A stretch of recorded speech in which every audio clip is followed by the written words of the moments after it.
नमस्कार दोस्तों, स्वागत है आपका हमारे क्या YouTube आपको चैनल। सीढ़ियां चढ़ना अब पहले से ज्यादा कठिन लगने लगा है? क्या कभी ऐसा महसूस हुआ है कि जैसे आपके पैरों में पत्थर बंधे हो, कुछ ही कदम चलने पर थकावट होने लगे और उठने के लिए भी सहारा लेना पड़ता है? अगर हाँ, तो आप अकेले नहीं हैं। 60 साल की उम्र के बाद बहुत से लोग हर दिन इस अनुभव से गुजरते हैं। पिंडलियां धीरे धीरे कमजोर होने लगती हैं, तेज चलने पर ठोकर लगने का खतरा बढ़ जाता है और रात को सोते समय अक्सर पैरों में ऐंठन या सुन्नपन होता है।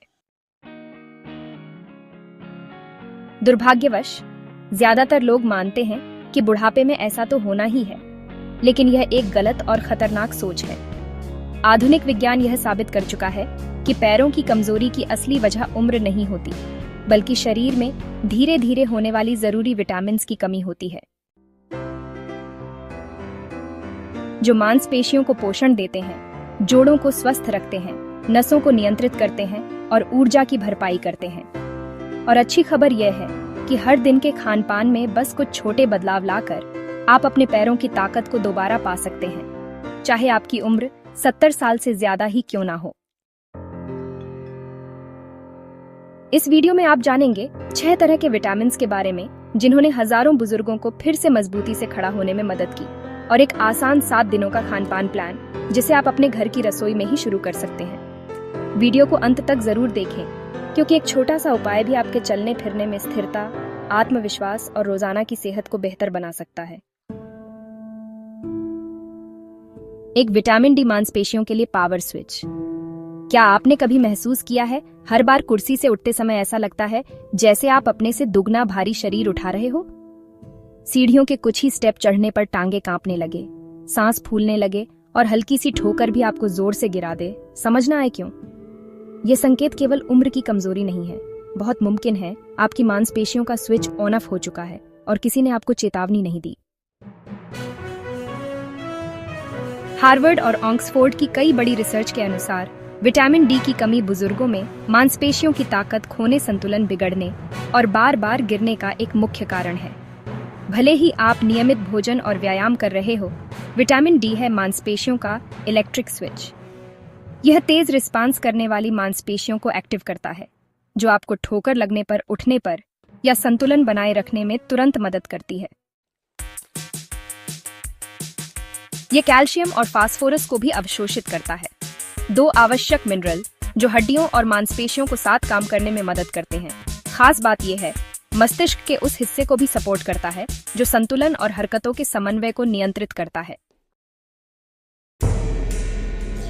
लेकिन 60 की उम्र के बाद हमारी त्वचा सूरज की रोशनी से 70% कम विटामिन डी बनाती है।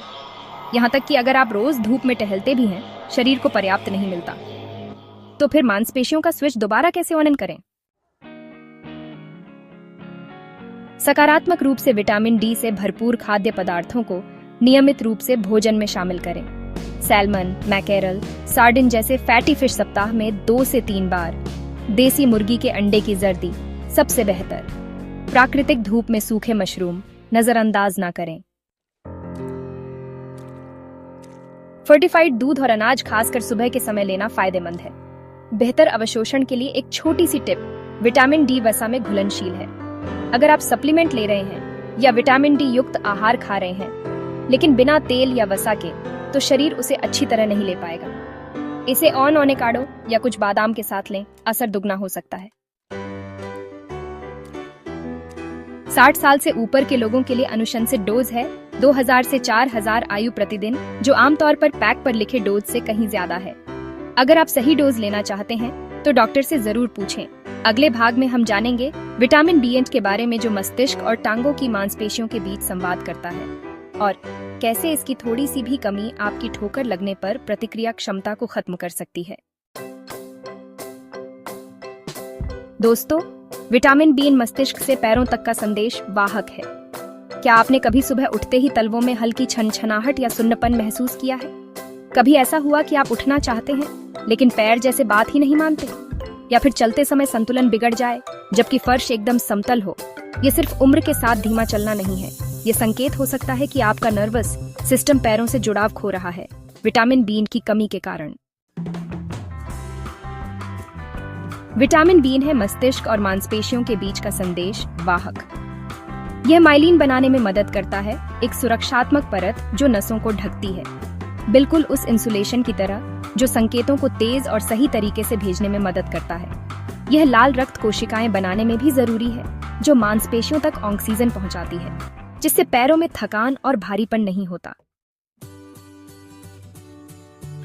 लेकिन 60 की उम्र के बाद B12 को अवशोषित करने की क्षमता तेजी से घटती है, क्योंकि पेट में अम्ल कम बनने लगता है और एक जरूरी तत्व, जिसे इंट्रिंसिक फैक्टर कहते हैं, उसकी भी कमी हो जाती है।